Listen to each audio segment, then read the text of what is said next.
लोकतांत्रिक क्रांति मोर्चा के सुप्रीमो डुमरी विधायक टाइगर जयराम महतो जिनको हम लोग सुनेंगे। अरे बेबी अभी रांची में ही करती है, बहुत कार्यक्रम में आएगी। बेबी रांची में तो आज अंतर्राष्ट्रीय महिला दिवस के शुभ अवसर पर एक फुटबॉल मैत्री खेल के माध्यम से इस कार्यक्रम के आयोजन की भूमिका का निर्वहन करने वाली रांची महिला जिला टीम का आभार, जिनमें मोहरी दी, जयंती दी, अमृता दी, पार्वती दी, रंभा दी, रिंकी दी, मरियम दी, रानी दीदी, सुनीता, लक्ष्मी और अंजलि दीदी तथा अन्य जिनका नाम छूट गया माफ कीजिएगा। पूरी जिला महिला टीम का बहुत बहुत आभार, जिन्होंने दोस्ताना महिला फुटबॉल खेल का आयोजन रखा।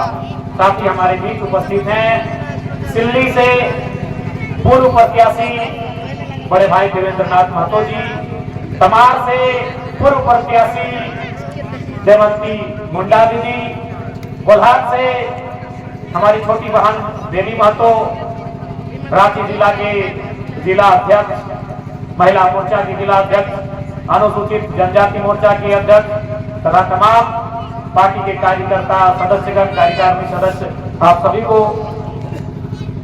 अंतर्राष्ट्रीय महिला दिवस की असंख्य शुभकामनाएं। क्योंकि आज शनिवार का दिन है और हमें लगा कि शायद छुट्टी संडे को होगा और हमें ये भी लगा कि शनिवार को शायद सदन चलेगा, सदन में बहस होगी और हम अपना डायरी में लिख के आए थे।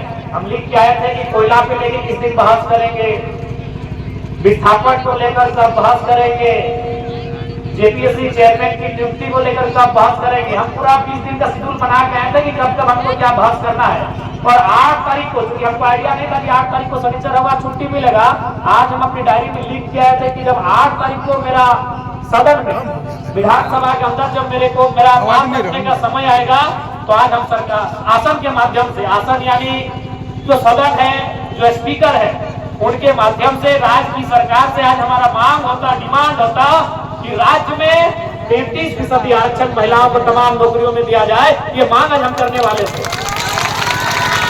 लेकिन चूंकि आज छुट्टी हो गया है, कोई बात नहीं।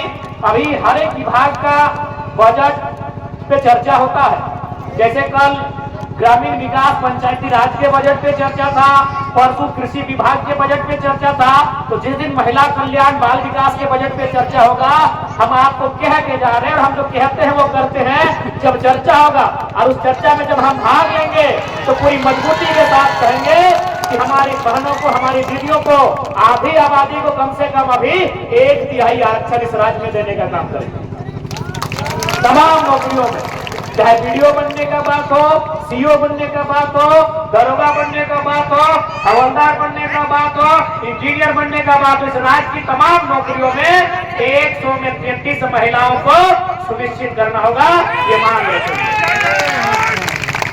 क्योंकि ये समय, ये 21वीं सदी का समय है, निसंदेह ये समय महिला सशक्तिकरण का है।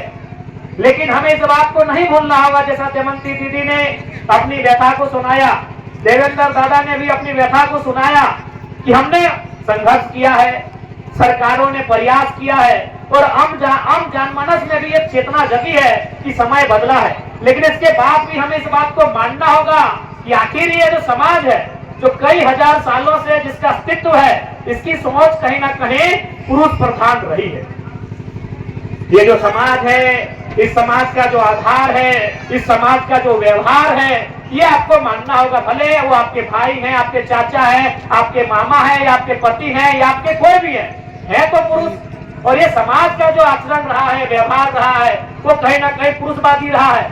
इसीलिए तो सन 1950 में इस देश के राष्ट्रपति बने थे डॉक्टर राजेंद्र प्रसाद। 75 साल बाद आज इस देश की राष्ट्रपति है द्रौपदी मुर्मू। उनको भी राष्ट्रपति बोला गया था और आज इनको भी राष्ट्रपति बोला जाता है। यानी 75 सालों में इस पुरुष प्रधान देश को महिला के लिए वो शब्द नहीं मिला कि अगर महिला यहाँ आएगी तो उसे क्या कहेंगे। अरे भाई ठीक है, पुरुष राष्ट्रपति हो सकता है, एक महिला के लिए तो अलग शब्द होना चाहिए था। या फिर कोई ऐसा शब्द चुनते राष्ट्रपति के लिए जो दोनों के लिए होता। बताइए, राष्ट्रपति महिला के लिए उचित है? यानी 75 सालों में इस देश के बुद्धिजीवी लोगों को एक शब्द नहीं मिला कि अगर कोई महिला यहाँ पे आएगी तो उसे क्या कहेंगे। राजेंद्र प्रसाद भी राष्ट्रपति, डॉक्टर एपीजे अब्दुल कलाम भी राष्ट्रपति, प्रणब मुखर्जी भी राष्ट्रपति और प्रतिभा सिंह पाटिल और द्रौपदी मुर्मू भी राष्ट्रपति। तो ये आपको मानना होगा, ये पितृ प्रधान सोच की देन है। अब एक हम लोग कहावत पढ़ते हैं अंग्रेजी में, मैन इज मॉर्टल। कहा भाई वोमेन कहाँ चली गई, वो अमृत भी क्या है क्या? बड़ा आपने अंग्रेजी में कहा होता, मैन इज मॉर्टल। मैन माने क्या, पुरुष। महिला कहाँ चली गई भाई? तब दोनों शब्द दोनों को इंक्लूड कहने किए कि man and women are immortal, sorry mortal. तो कहीं ना कहीं जो सोच रही है, सोच हजारों सालों की है। अब एक छोटा सा उदाहरण देते हैं, क्योंकि इस उदाहरण को देने के बाद हो सके मेरी बहुत सारी लोग आलोचना करें, हमारी बुराई, हमारा टांग खींचे, लेकिन सच बात सुनाते। अभी सपोज है हमारी कोई नानी है, दादी है, चाची है, मामी है, मौसी है, अगर वो अपने पति के जिंदा रहते अगर स्वर्ग सिधारती है, 70 साल उम्र, 80 जितना भी 100 साल ही कहना है, हम उनको क्या कहते हैं? सुहागन कहते हैं ना। यानी पति जिंदा है और अगर वो स्वर्ग सिधारती है, सुहागन। लेकिन बेचारी अगर पति पहले गुजर जाए तो अभागन। एक छोटा सा लॉजिक देखिएगा, जनरली यहाँ जितने लोग शादीशुदा हैं, भाई हम भी नहीं है और देवदत्ता भी नहीं है, तो जितने लोग शादीशुदा है, बेबी भी नहीं की अभी, तो जितने लोग शादीशुदा है, आप थोड़ा सा स्टडी किया है, जितने नहीं करने से भी 2-3 हजार लोग हैं, इनमें से नहीं करने से भी 1000 लोग शादीशुदा है। आप हमको वो रिपोर्ट बताइए तो कि लड़का का उम्र ज्यादा है कि लड़की का? लड़का का। एक वो 2 अपवाद होगा, मुश्किल से एक वो भी, हमें लगता है यहाँ एक भी नहीं होगा। यानी 1000 में 1000 जो शादी हुआ है उसमें लड़का 5 साल लड़की से बड़ा है, कोई 10 साल बड़ा है, कोई 4 साल बड़ा है, कोई 15 साल बड़ा है कि नहीं? और आप क्या चाहते हैं? एक तो अपनी उम्र की छोटी लड़की से शादी भी की है और चाहते हैं मेरा जीते जी तुम मरेगी तब तुमको सुहागन कहे। यानी एक तो कम उम्र में शादी करके लाए हैं और क्या चाह रहे हैं कि हमसे 2 साल पहले ही मर जाओ भाई। हो सके मेरे इस स्टेटमेंट के बाद मेरी लोग आलोचना करें कि आप ये क्या कर रहे हैं, लेकिन थोड़ा सा दिमाग से सोचा जाए, ये व्यवहार उचित नहीं है, क्योंकि सोच पुरुषवादी है। इस समाज का निर्माण ही पुरुषवादी सोच से हुआ है। सिंपल बात है कि तुमसे शादी भी करेंगे, तुम छोटी है हमसे 10 साल और हमसे 10 साल पहले गुजर जाओ तब ठीक है। इसलिए क्योंकि ढांचा पुरुष प्रधान का रहा है, बदलाव हुए हैं, संघर्ष हुआ है। महापुरुष चाहे ज्योतिबा फुल्ले रहे, डॉक्टर भीमराव अंबेडकर रहे, या तमाम महापुरुष संघर्ष किए हैं, लड़ाई लड़े हैं, लेकिन ये भी सच्चाई है कि 75 साल में महिला अगर इस राष्ट्र की संवैधानिक सर्वोपरि पद पर आ जाए तो उसके लिए एक शब्द नहीं खोज पाए हैं। ये भी सत्य है हमारे देश का। तो आज खैर दमयंती दी ने, जो हमारी तमाड़ की विधायक की प्रत्याशी रही हैं, बहुत सुंदर इन्होंने कहा कि जब आप इतिहास को लिखेंगे आने वाली पीढ़ियां आपकी कसमें खाएंगी। आज नारी सशक्तिकरण का दौर है और हमें पूर्ण आशा है इस दौर को सबल करने के लिए आप तमाम हमारी दीदियां, हमारी बहनें पीछे नहीं हटेंगी। सबसे महत्वपूर्ण बात और एक बात दीदी लोग, क्योंकि हमेशा इस विषय पे आता है, पुरुष और नारी की जब बात आती है तो लोग कहते हैं कि नारियां कोमल होती हैं, और अक्सर कविताओं में देखिएगा, शेरो शायरी में आप पढ़िएगा, जब एक स्त्री की बात आती है तो कोमल, सरल, नाजुक इन शब्दों का प्रयोग किया जाता है। क्योंकि मैं आपको कहना चाहूंगा, जितनी मेरी दीदियां हैं, अगर कोई इन शब्दों का आपके लिए प्रयोग करे तो उसमें हतोत्साहित होने की आवश्यकता नहीं है।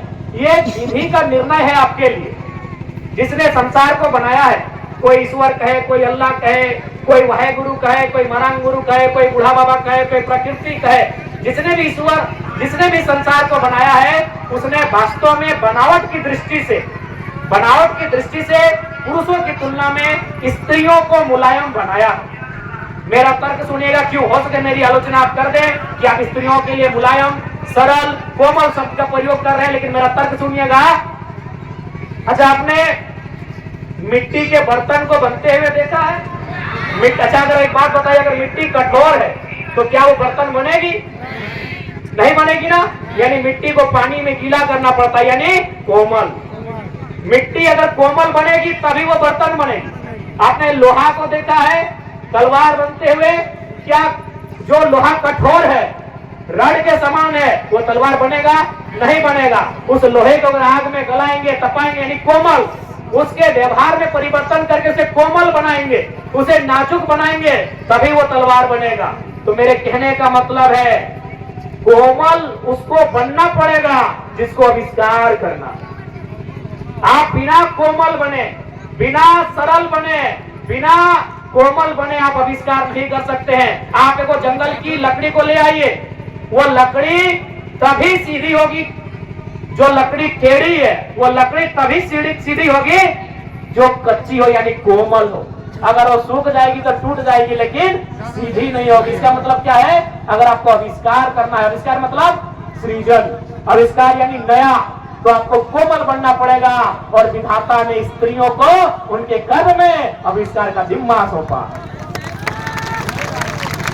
ये विधाता का निर्णय है, ये प्रकृति का अटल सत्य है कि जिसको आविष्कार करना है उसे कठोर बन के नहीं कोमल बनना होगा।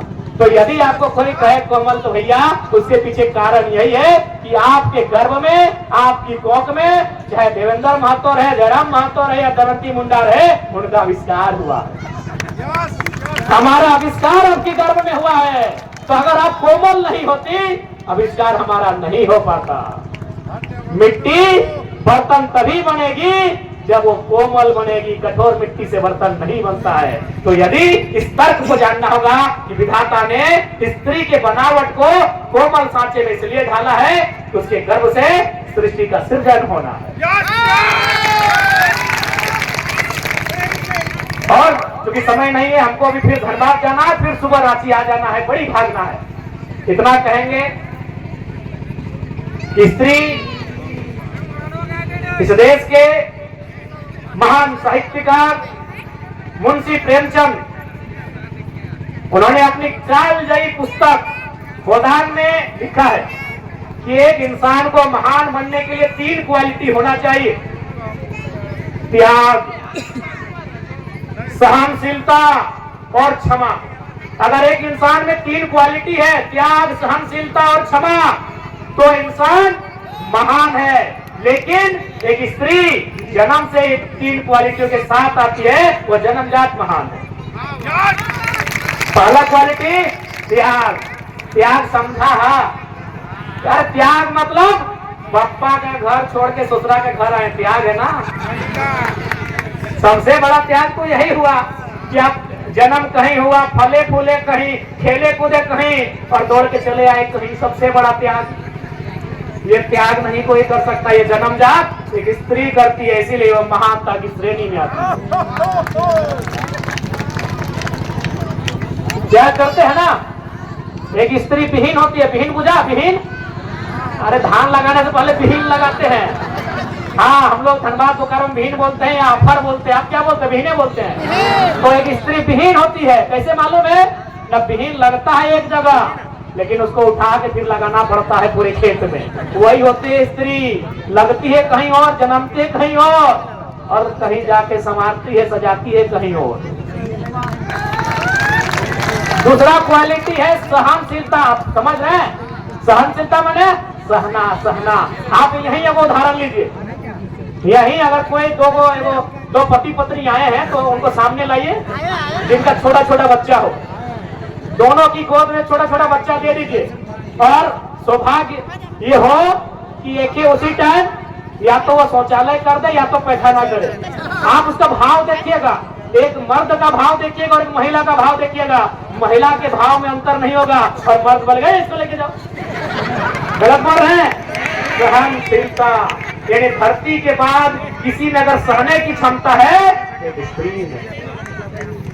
छोटा तो धन ट्राई कर लीजिएगा, एक बच्चा पति को एक पत्नी को दीजिएगा और उसी समय वो 1 नंबर या 2 नंबर कर दे, उसके भाव से पता चल जाएगा। तो बोले तुरंत इसको दूर करो, कपड़ा बदलो, महिला कुछ नहीं बोलेगी। क्योंकि इस धरती बहुत कुछ सहती है। धरती भी एक माँ के रूप में है। धरती के बाद अगर दुनिया में कोई सहने जानती है, एक स्त्री जानती है। तीसरा क्या है? क्षमा। अभी अगर लड़का लोग झगड़ा करे, अरे फलना जगह हमारा झगड़ा हुआ है। अरे कोई बात नहीं, पहचान के रखो कौन कौन है। 2 दिन बाद पटका पट्टी करेगा, 4 दिन बाद पटका पट्टी करेगा, 1 साल बाद पटका पट्टी करेगा, मेला के बदले अगला साल बाद मेला में बदला घुमाएगा। अब सोच के देखिए, अगर स्त्री का भी वही व्यवहार हो जाए तो देश में रोज नया महाभारत होगा। इसलिए स्त्री क्या करती है कि जाओ माफ कर दो, तुम हमको दुख दिया, तुम हमको सताया, तुम हमको धोखा दिया, तुम हमारे साथ क्या किया, जाओ अपना दिल को बड़ा किए, तुमको माफ कर दिया। एक जीवन काल में अपने बाल्य काल से युवा अवस्था से लेके इस संसार को त्यागने तक एक स्त्री जितना लोगों को माफ करती है शायद ही कोई कर पाए। माफ यानी क्षमा कर। इसलिए आज नारी दिवस के अवसर पर मैं तमाम दीदियों से, तमाम बहनों से आग्रह करूंगा, ये 21वीं सदी आपका है, बस आप सार्थक होकर एक दिशा में चलने का काम करें। अंत में इतना ही कहेंगे, क्या 21वीं सदी की नारी है, फोटो में डालेंगे, डीपी में डालेंगे। ये केवल बेलन लेकर रोटी ही नहीं पकाती है, ये बेलन लेकर केवल रोटी ही नहीं पकाती है, जरूरत पड़े तो बम लेकर दुश्मनों के टैंक भी फोड़ आती है। ये 21वीं सदी की नारी है, ये केवल पाउडर और काजल लगाकर श्रृंगार ही नहीं करती है, ये केवल पाउडर और काजल लगाकर श्रृंगार ही नहीं करती है, समय आने पर आंखों में अंगार भी भरती है। ये 21वीं सदी की नारी है, ये 21वीं सदी की नारी है। ये केवल पर्दे के पीछे से शर्माती नहीं है, ये 21वीं सदी की नारी है, घूंघट की आड़ में केवल शर्माती नहीं है। अगर हक की बात आए, अधिकार की बात आए तो सामने से शेरनी की तरह गुर्राती ही है। ये 21वीं सदी की नारी है। तो आज जितना भी दीदी मन, बहन मन आइले हा, आटले हा, जुटले हा, तो इनके एगो बतिया साफ साफ बोले चाहिए कि भाई मन के जब तोहनी के जरूरत पड़ता है, सड़क में पड़ता है तो सड़क में तोहनी के साथ ही है, सदन में पड़ता है तो सदन में तोहनी के साथ ही है। इसलिए आज एक भाई होने के नाते हम इनके जहां तोहनी के जरूरत पड़ता है तोहनी के साथ खड़ा रहो। हाँ, थोड़ा सा आगे में लेट है, सकल है, क्योंकि हमारा घर है धनबाद, तो आगे में थोड़ी मनी लेट है, सकल है, लेकिन अगर तोहनी के संदेश हमारे तक पहुंचला है कि तोहनी कोई दुखवास में हा तो निश्चय ही तोहनी के बीच हम उपस्थित रहो। बाकी ज्यादा समय ना बोलना है, लिए है बहुत दूर जाए, घर भी जाना है, लगभग 3 साढ़े 3 घंटा के रास्ता है, फिर बिहाने घूर आना है। तो पहले आज फिर से अंतर्राष्ट्रीय महिला दिवस के बहुत बहुत शुभकामना। और जिस दिन महिला विकास, बाल कल्याण, सामाजिक कल्याण के बजट पे चर्चा परिचर्चा घटाए, उस दिन महिला के आरक्षण के लेके अपन बात के मजबूती के साथ विधानसभा के अंदर उठेबो। बात तोहनी के बोले चाहिए, तोहनी के बोल के जाए राजियो। जोहार झारखंड, जय झारखंड। तमाम दीदी मन के बोल जोहार। जितना भी नारी शक्ति है, 21वीं सदी नारी शक्ति के समय सब इनके जोहार रहता है। महिला अंतर्राष्ट्रीय दिवस के असंख्य अनंत शुभकामनाएं, कोटि कोटि शुभकामनाएं। जय झारखंड, जोहार।